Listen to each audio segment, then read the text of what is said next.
Alors, bonjour à tous. Alors, je ne sais pas s'il y a déjà des gens qui sont dans la salle d'attente.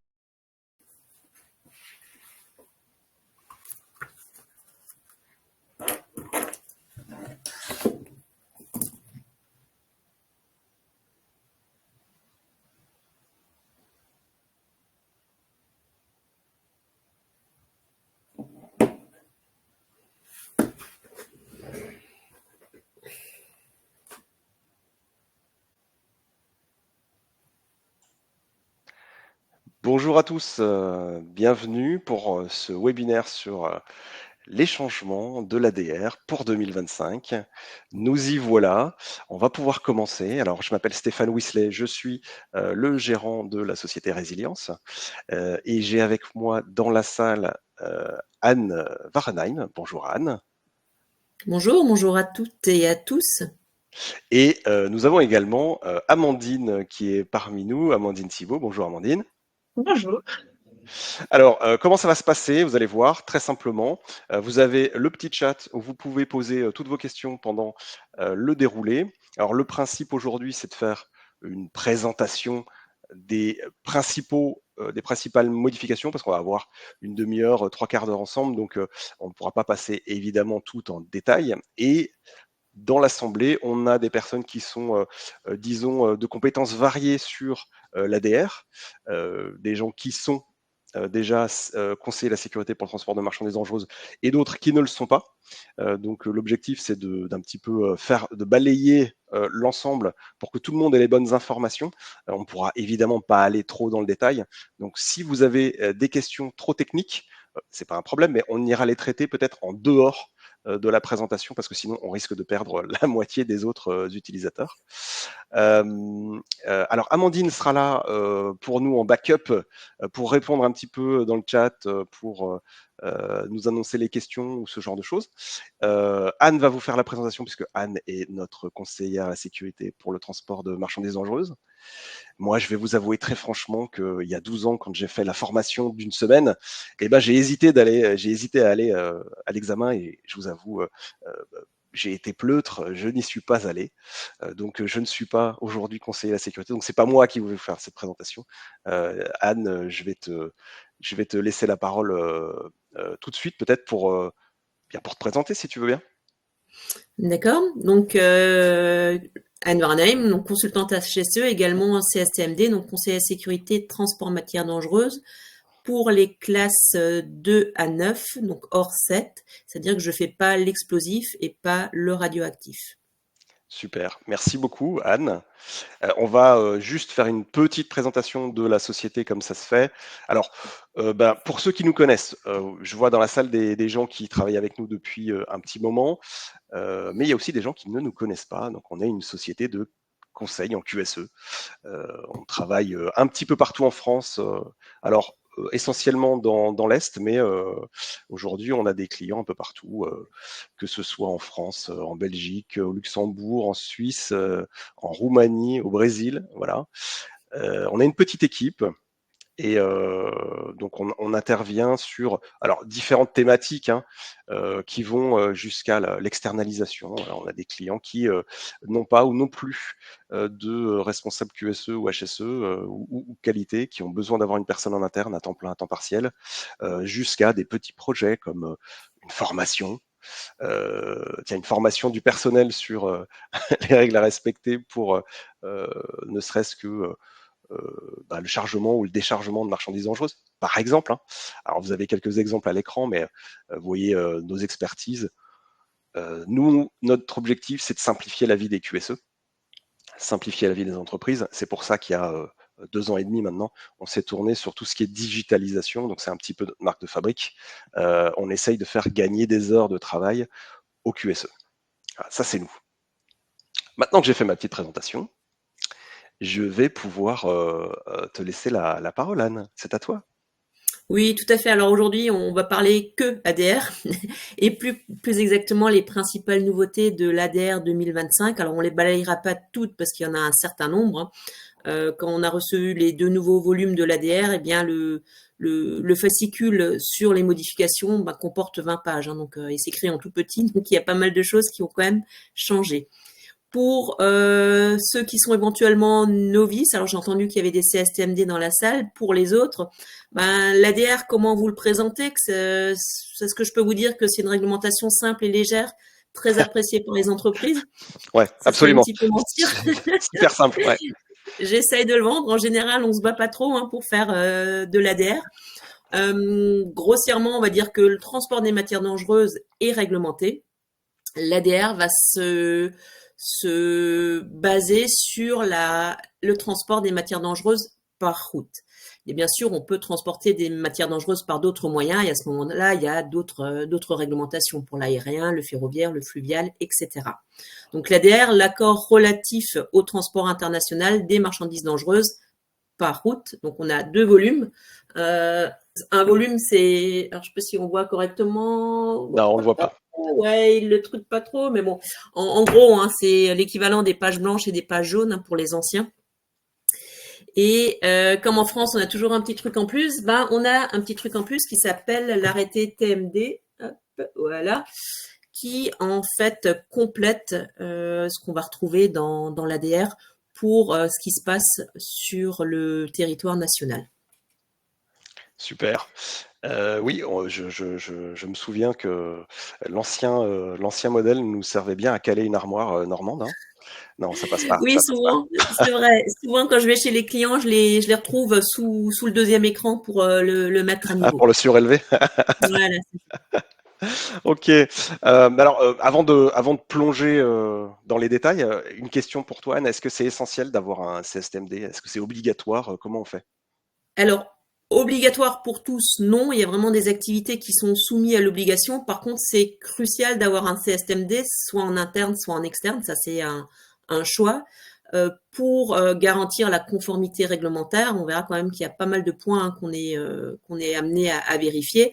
Et on vous rédige également le rapport annuel, donc qui est une obligation qui est du coup tenue à disposition des autorités. Donc on veille au respect de la réglementation, à tout ce qui est sécurité lié au transport, chargement, déchargement, à former votre personnel, à vous aider à rédiger les procédures, etc. Donc l'obligation de CSTMD, l'ADR, il fait mention, alors là on rentre déjà un peu dans le détail au point 1.8.3 et puis c'est transposé dans l'arrêté TMD. Ok.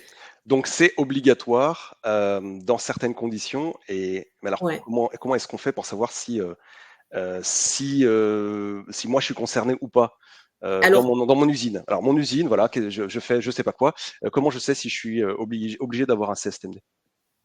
Alors quand on regarde la réglementation, elle précise les activités soumises ou plutôt les activités exemptées, hein, puisque pour ceux qui ont pratiqué l'ADR, bah, c'est souvent des phrases par la négative qu'il faut relire plusieurs fois pour comprendre ce qu'il faut faire ou pas.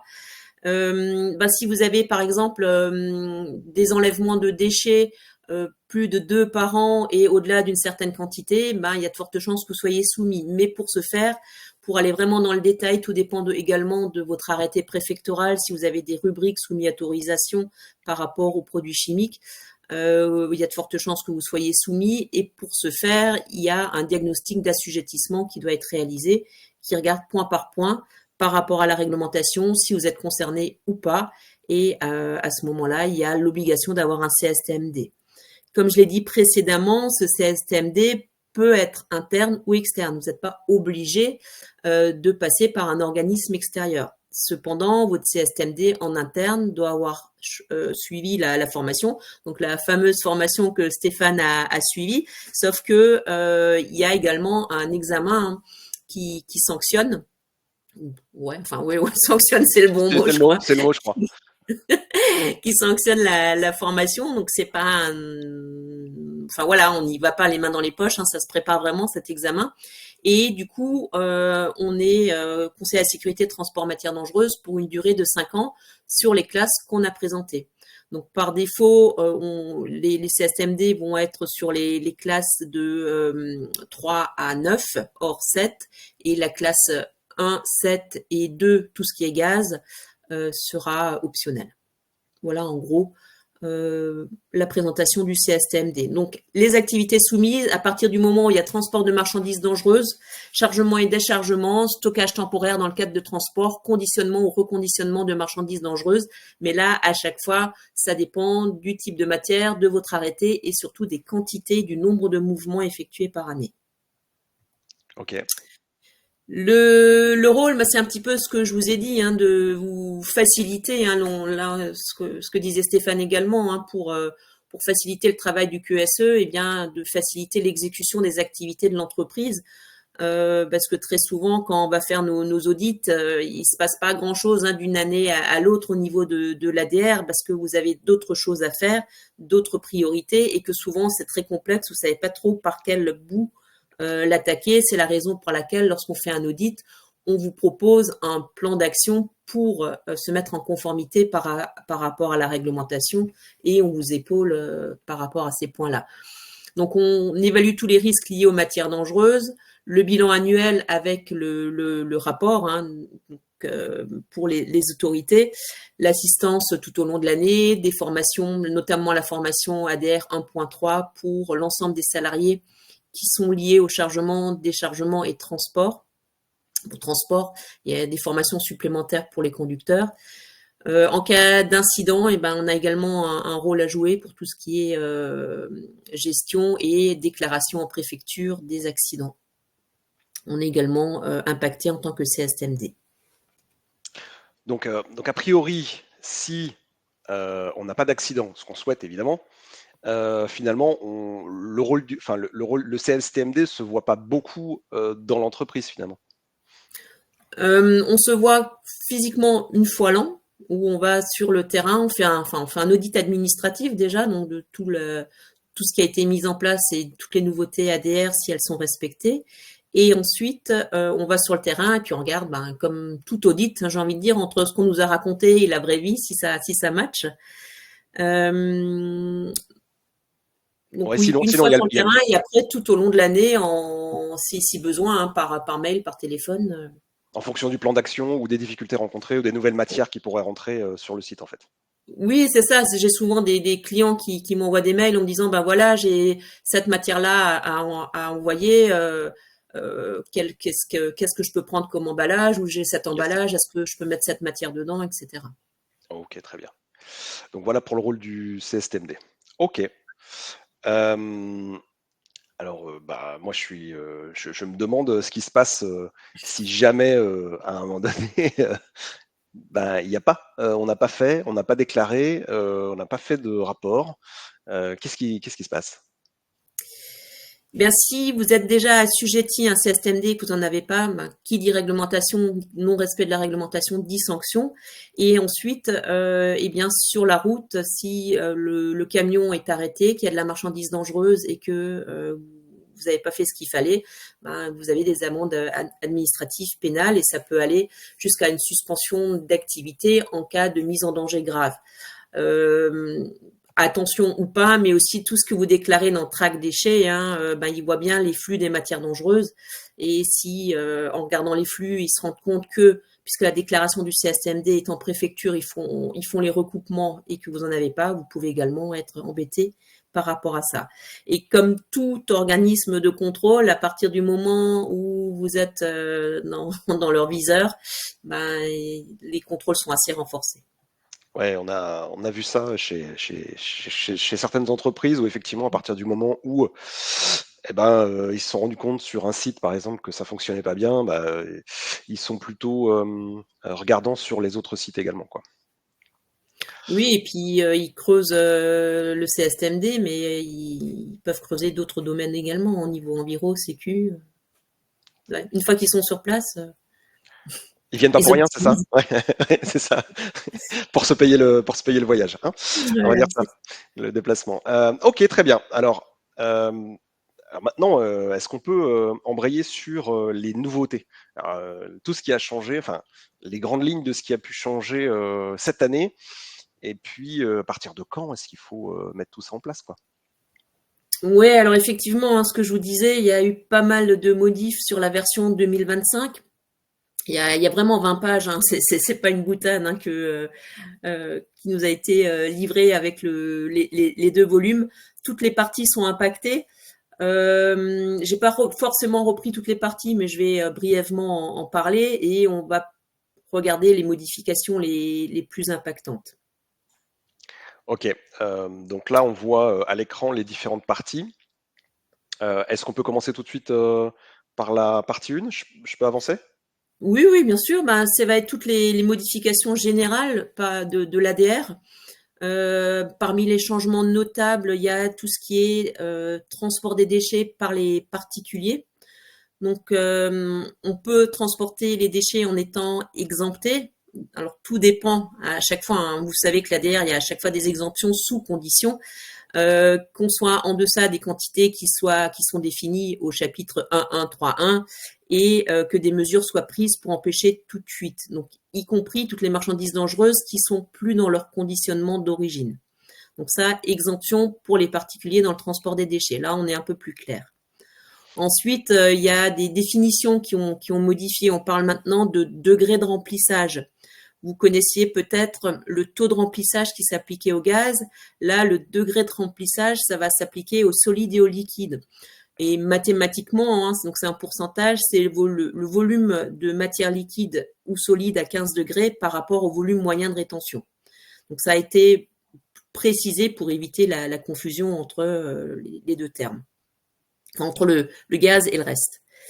Ensuite, dans la définition des matières plastiques recyclées, ils ont intégré les GRV, donc GRV, IBC, cubé de 1000 litres, selon les entreprises, hein, vous avez des dénominations différentes. Bien que par le passé, on en parlait déjà. Alors, comme il y a un CSTMD, hein, je vais être carré, je vais citer les points réglementaires. C'est le 65212, où les GRV recyclés portaient la marque REC. Ensuite, il y a l'exclusion des conteneurs citernes en plastique renforcé de fibre. Et au chapitre 1.8, l'intégration de la notion d'expéditeur dans l'exemption au titre de transport occasionnel de l'obligation d'avoir un CSTMD. Donc, ils ont un peu étoffé cette partie-là également. Ok. Alors, ça va avoir un impact, ça, direct sur nos opérations quotidiennes, Anne? Oui, tout à fait. Ben déjà, la clarification des définitions va nous aider à mieux catégoriser nos déchets. Et puis, ben du coup, il y a quand même des nouvelles exemptions, donc ça va changer notre quotidien. Ouais. Ok, ça marche. Alors, je crois que il y a des nouveaux numéros ONU aussi qui sont créés. Ouais, tout à fait. Il y en a très exactement 11 et ça couvre toutes les substances émergentes. Donc vous voyez qu'il y a principalement de la classe 9, bon, on va les parcourir ensemble, mais ces ajouts, ben, c'est par rapport à toute l'évolution de la technologie et des matériaux transportés. Donc dans la classe 1, alors même si c'est pas mon domaine, hein, il y a un nouveau UN pour le dispositif d'extinction par dispersion.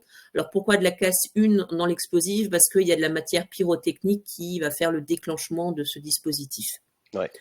Dans la classe 2, il y a un nouveau UN pour le dicylan, qui est un gaz pyrophorique. Bon, je rentre pas plus dans les détails. Dans la classe 3, un nouveau UN pour le trifluorométhyltétrazole, Oh, donc un bravo! explosif désensibilisé. Du Ouais, premier coup, mon j'aurais pas cursus réussi, hein. chimique aide un peu dans la lecture. Dans la 6.1, le tétraméthylammonium. Dans la classe 8, le gallium, dans tout ce qui est produit manufacturé. Et la classe 9, c'est vraiment là la classe qui est la plus impactée. Le dispositif d'extinction par dispersion, donc le même, mais ce coup-ci, il n'y a pas de matière pyrotechnique. Et après, il y a tout ce qui est lié aux accumulateurs au sodium ionique et tout ce qui est véhicule mu par une batterie lithium et sodium. Hmm. Donc c'est vraiment les grosses modifications à tout ce qui est lié aux batteries. Et j'ai envie de dire, ces dernières années, à chaque fois les grosses modifications de l'ADR. Ok. Alors, tu me dis si je vais trop vite sur les diapos? Non, non, non, ça va. Et en fait, par rapport à toutes ces piles et batteries au sodium ionique, eh bien, il y a des nouvelles dispositions spéciales qui ont été créées et les anciennes ont été complétées en intégrant ces piles et batteries au sodium ionique. Donc toutes les anciennes dispositions qu'on pouvait connaître, donc là, ce qui est listé là, hein, la 188, 230, 338, etc., ont été mises à jour. Et ensuite, on a des nouvelles dispositions, la DS400 par exemple, sur l'exemption des piles et batteries lithium en complément de la DS188. Il y a la DS401 sur la clarification des piles et batteries au sodium ionique pour les deux nouveaux numéros UN qui ont été ajoutés. Il y a tout ce qui est la dépollution, le démantèlement, l'élimination et une disposition spéciale pour les batteries endommagées. Voilà pour les nouvelles dispositions. Ok. Alors, on a. Alors, attends voir. Alors, je suis un peu perdu dans mes diapos. Alors en fait, on a vu, je vais t'aider, on a vu les batteries et là, c'est les dispositions, avec les dispositions qui ont été modifiées. Et là, ce sont les dispositions spéciales par rapport à tout ce qui est véhicule mu par une batterie au sodium ionique. Donc à nouveau, les anciennes Ok. dispos qui ont été mises à jour et une nouvelle disposition spéciale, donc la DS404 pour tout ce qui est véhicule mu par les batteries ioniques. Ça marche. Ok. Est-ce qu'on peut passer. Est-ce que tu vois d'autres éléments à apporter ou est-ce qu'on peut passer au point suivant sur les déchets?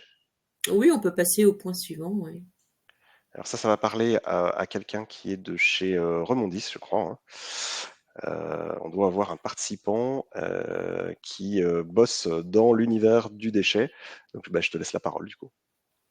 Oui, donc à nouveau, l'amiante, hein, là aussi, on a souvent des modifications. Alors, dans l'ADR 2023, il n'autorisait pas le transport en vrac de déchets constitués d'objets et matériaux contaminés par l'amiante libre.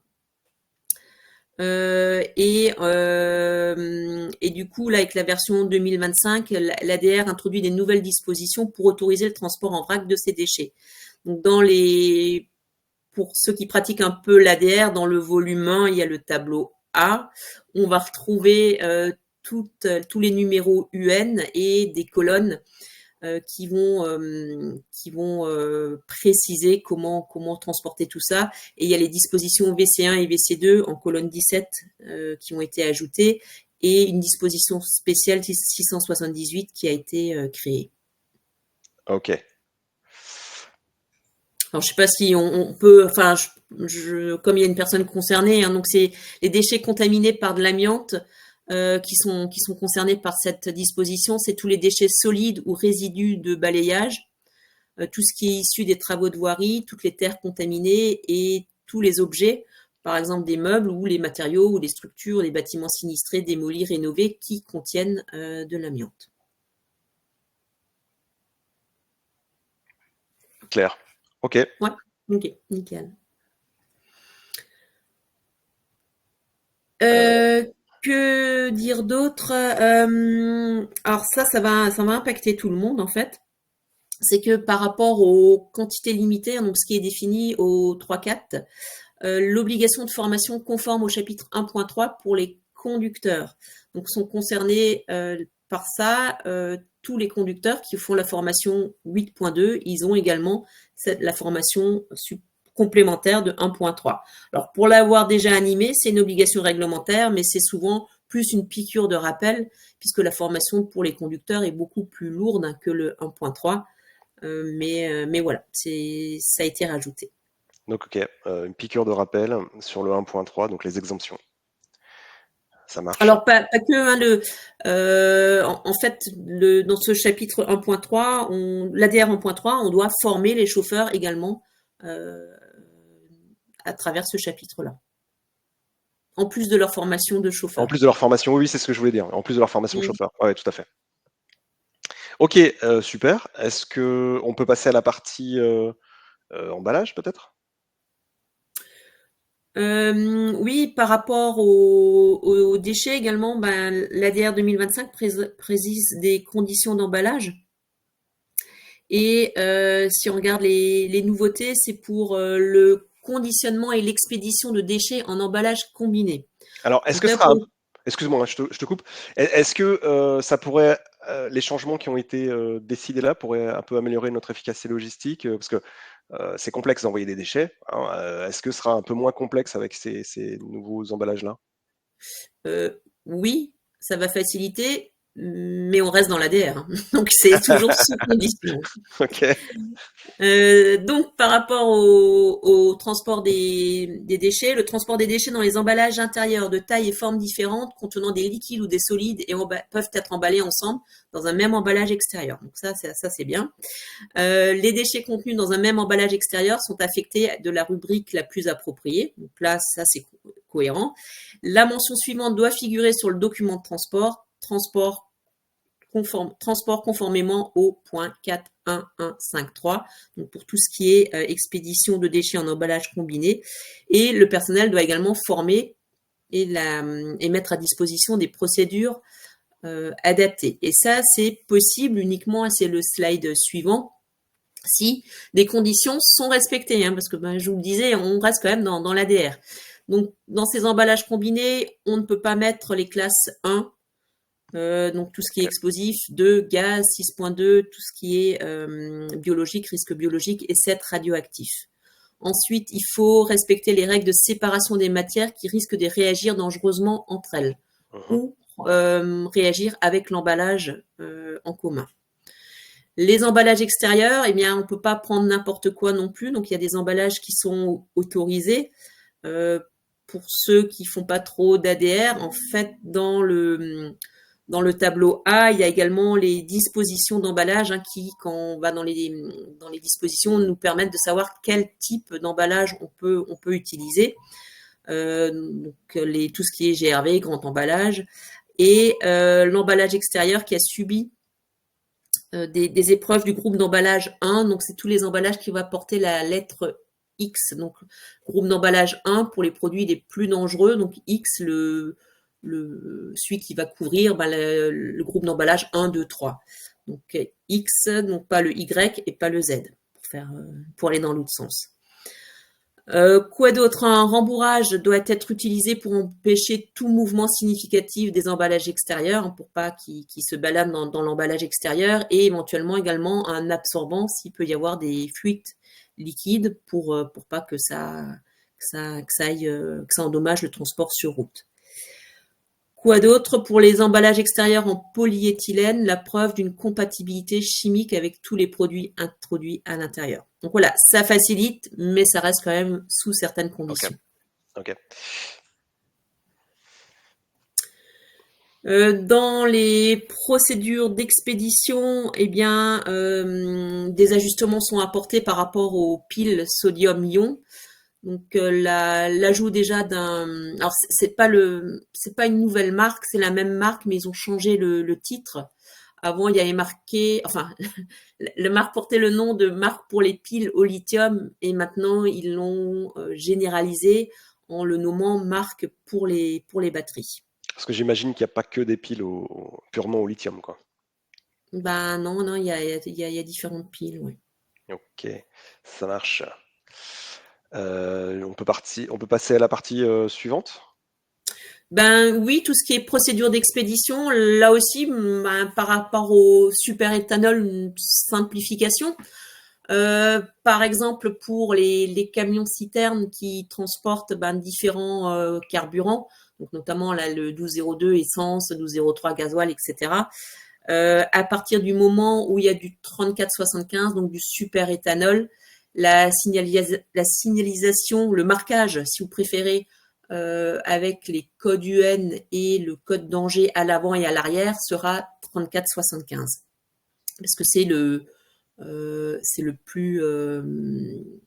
plus restrictif, enfin c'est le plus impactant, on va dire. Le deuxième cas, c'est quand il y a plusieurs carburants, mais qu'il n'y a pas ce fameux 3475. À ce moment-là, on met la signalisation avant et arrière à nouveau de la matière la plus restrictive, donc celle qui a un point éclair le plus bas.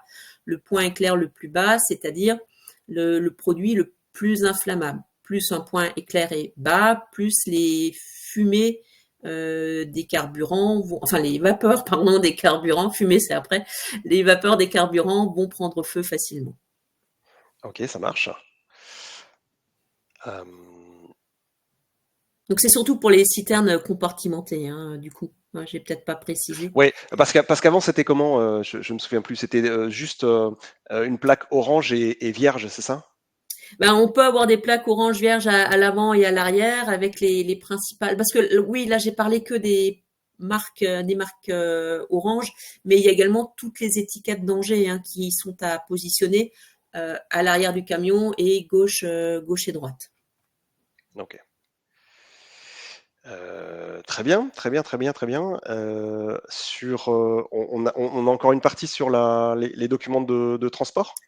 Oui, des modifications sur les documents de transport. Donc, la documentation des marchandises transportées doit être disponible pendant le transport et rattachée au véhicule. Donc, ça, pour ceux qui pratiquent des audits, même pas forcément des audits en tant que CSTMD, hein, des audits lors du chargement-déchargement, ben, parfois les chauffeurs n'ont pas les documents réglementaires à bord. Mais c'était pas déjà Euh, une exigence, ça? Il me semblait que c'était déjà le cas. Si, c'était déjà, mais on pouvait le demander ou quand il y avait quelque chose qui manquait, on attendait qu'il le complète pour quand même autoriser le chargement-déchargement. Ok.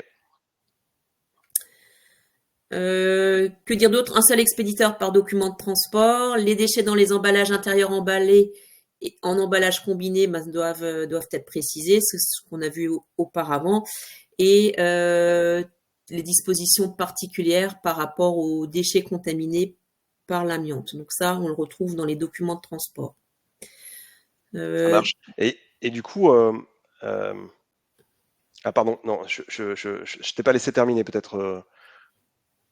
Non, si, c'est si, bon vas-y, vas-y. sur les documents de transport. Je me demandais si ça avait si ça allait avoir des impacts. Ces nouvelles exigences-là allaient avoir un impact pour nous. Qu'est-ce qu'on va devoir faire du coup? Oui, là pour le coup, celles-là sont impactantes également, puisqu'il va falloir former le personnel aux nouvelles signalétiques pour ceux qui sont concernés. M'a peut-être changé vos checklists, hein, également de contrôle, parce que parfois sur les checklists on a les placardages, hein, et en fait l'opérateur il regarde juste si c'est le même placardage sur la checklist et sur le camion. Des modifications à apporter également aux documents de transport pour rester en conformité, puis citer justement conformément au 541133 par exemple. Donc, documents de transport, checklist et formation. Ok, ça marche. Et il n'y a pas de. La partie 6, là on est dans la partie 5.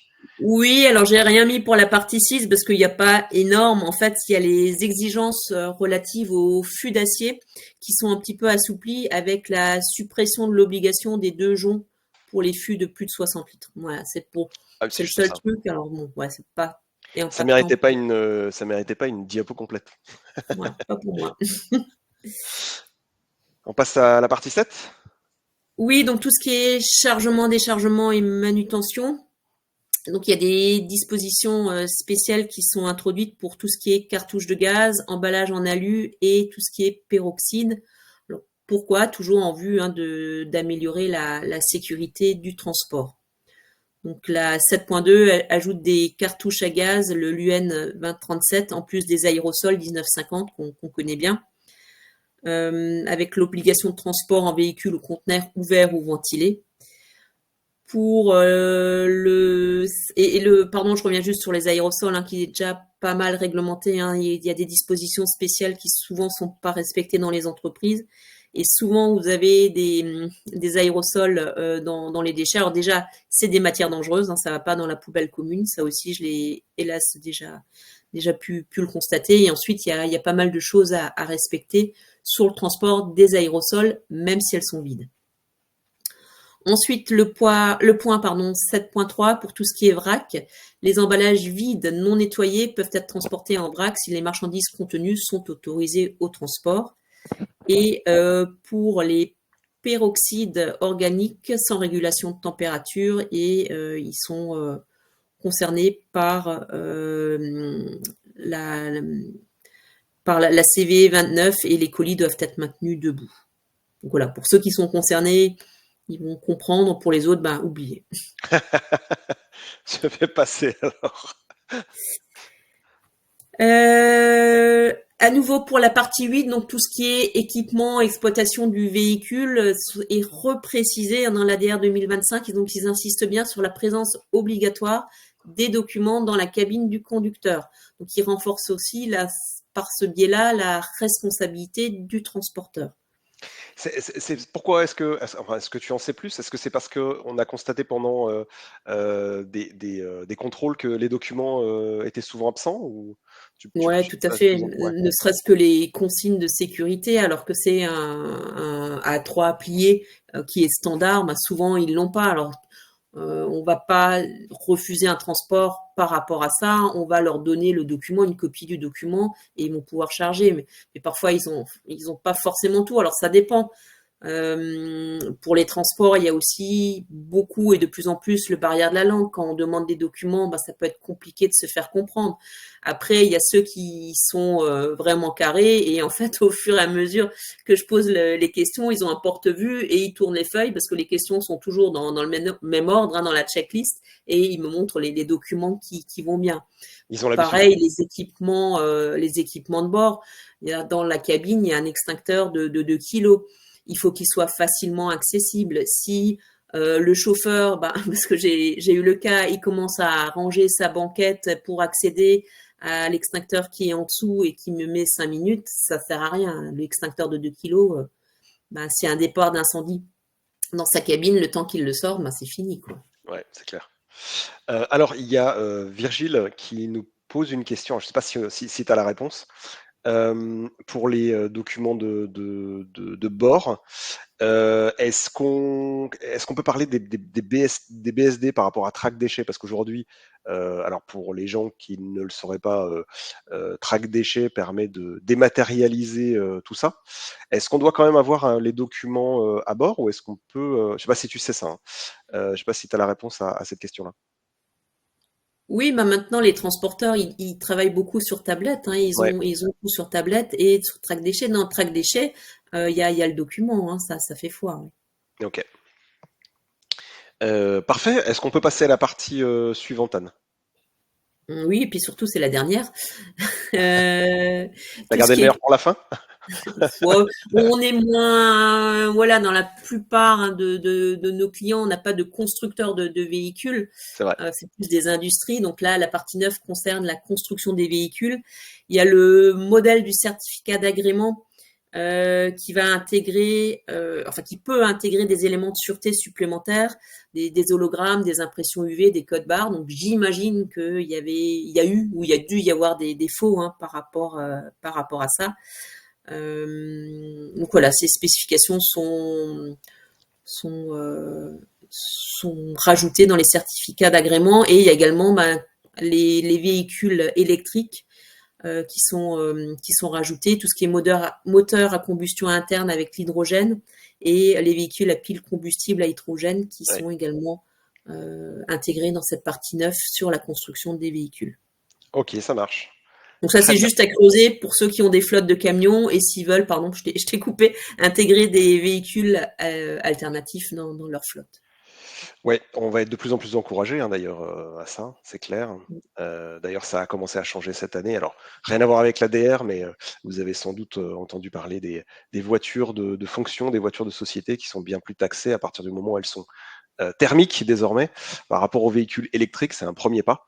Donc, on a plus que doublé euh, le coût finalement pour les entreprises ou pour même pour les utilisateurs de ce genre de choses. Donc l'État est vraiment en train de passer, je pense, à la deuxième vitesse là pour tout ce qui est véhicule électrique. Quoi.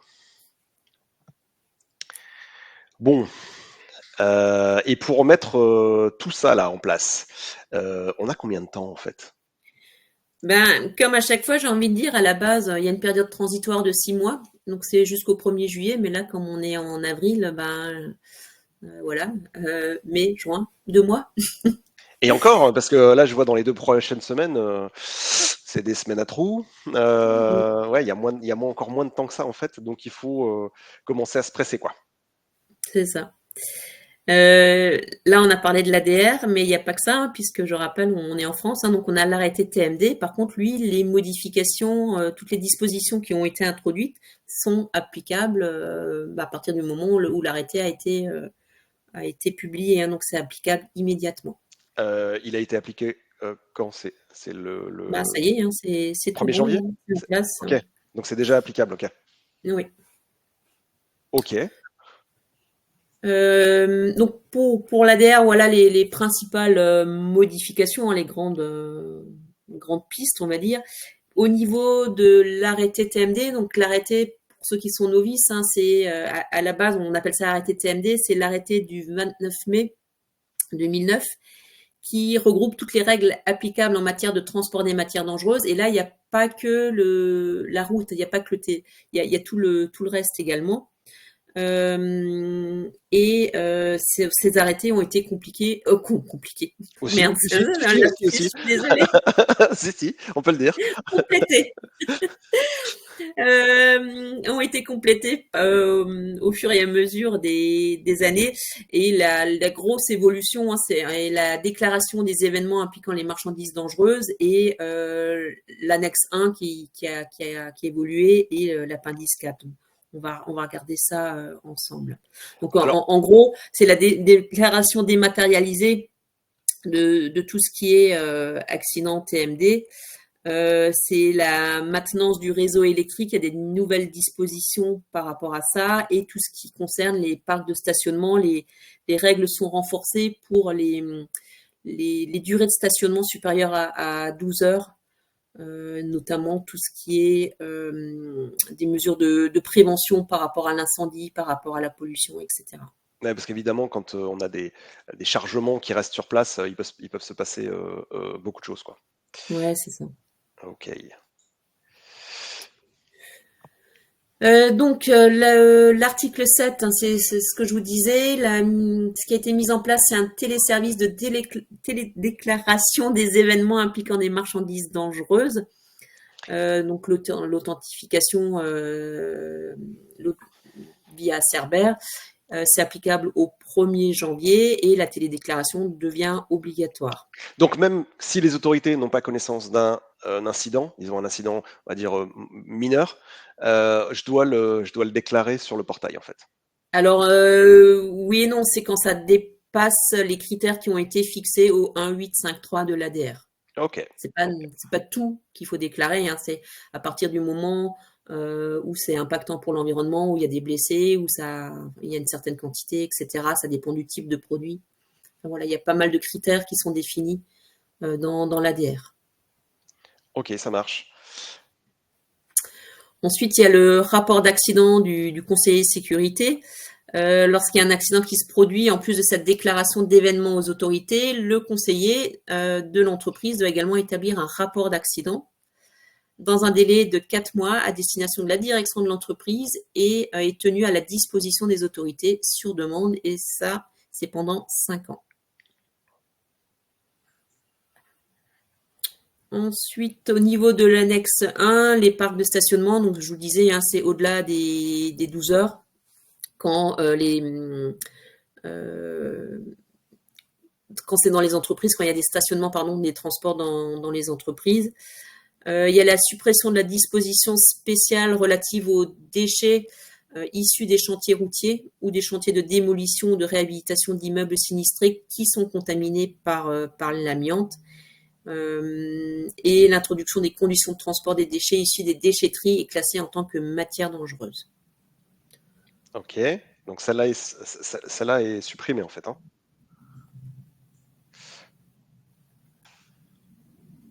J'ai pas compris, j'ai pas Tu compris ce que disais, tu as mis. tu disais qu'elles étaient, il y avait des dispositions spéciales pour ces Oui, types elle a de. été supprimée. Oui, oui, Ça, oui, pardon, ça a été excuse-moi. supprimé, oui, pardon. Ensuite, au niveau de l'appendice 4, pour tout ce qui est livraison par dépotage de GRV, donc GRV, hein, IBC cubi de 1000 litres, qui restant dans le véhicule n'est pas autorisé d'une manière générale. Et la France autorise malgré tout ce mode de livraison uniquement pour certaines marchandises dangereuses lorsque la livraison de ces produits par véhicule citerne n'est pas possible ou que les quantités livrées ne justifient pas de l'utilisation de citernes. Donc là, un petit allègement, on va dire, par rapport à l'ADR. Ces livraisons doivent être réalisées selon les dispositions spécifiques, à nouveau, de l'appendice 4.9 et de l'annexe 4 de l'arrêté de TMD. Les conditions de vidange par mise sous pression du GRV, vidange par mise sous pression est interdite pour les liquides inflammables. Okay. La pression maximale qui est régulée pour les autres matières autorisées, la connexion fixe, la présence de cales sous les roues. Donc ça, c'est à chaque fois une cale par véhicule. Les équipements aisément accessibles, donc il le reprécise, le aisément accessible, comme quoi c'est pas arrivé qu'à moi, a priori, et la prise à la terre opérationnelle requise. Donc la prise à la terre, quand on parle de prise à la terre, c'est celle qui est en fixe sur le poste de livraison, en fait, c'est ça? Oui, pour éviter l'accumulation d'électricité statique. Notamment pour les produits inflammables, j'imagine. Ouais, enfin tout ce qui peut créer une intox en fait. Yes. Ok. Est-ce qu'on a fait le tour, Anne? Oui, alors point de vue sécurité, on va toujours dans le bon sens avec les modifications 2025. Ça suit un peu l'évolution des matières et des matériaux. Et l'idée, c'est toujours d'améliorer la sécurité du transport des marchandises. Mais ça nous oblige, et ça vous oblige, vous, entreprise, à toujours rester informé et puis à mettre à jour nos pratiques, nos procédures, nos instructions, nos checklists dont on parlait précédemment.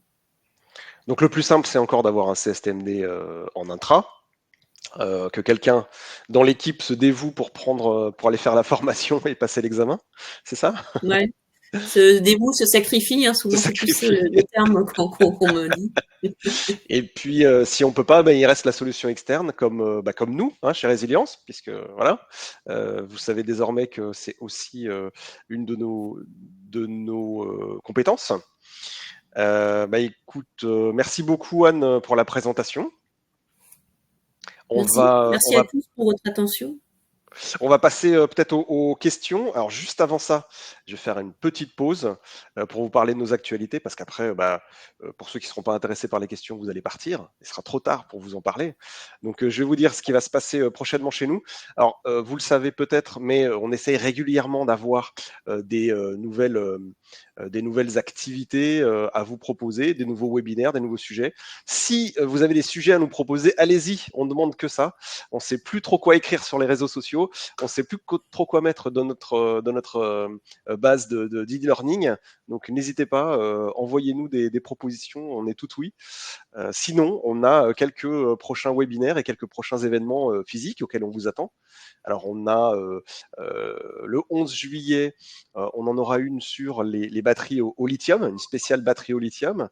Le 29 août, il est prévu une petite table ronde sur négocier et gérer son budget. Donc on verra comment on définit, par exemple, quel est le coût de la sécurité, notamment pour les entreprises, et donc pour pouvoir justifier d'un budget peut-être plus conséquent sur un aspect ou un autre.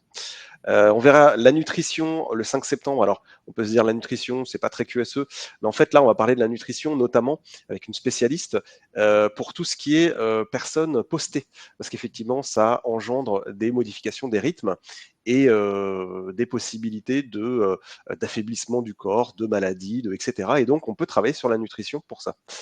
Et puis, en ce qui concerne nos événements, nos événements, ça va être le traditionnel QSE Trophy, le 2025. Cette année, il aura lieu à Colmar, puisque c'est là où est notre base. L'année dernière, il était à Strasbourg. Donc pour les gens qui sont dans la région, alors je sais que parmi vous, il y a des gens qui habitent très loin, mais il y a aussi des gens de Colmar. Je vois Virginie qui est toujours là. Pour Joël, bon, désolé, Joël, ça va être un petit peu trop loin pour toi. Donc on remet tous les ans des trophées à quelques récipiendaires, je crois que c'est comme ça qu'on dit, qui nous expliquent en fait, ils nous présentent un petit peu leur cas d'étude et ils nous expliquent comment ils ont fait pour réussir particulièrement dans leur domaine.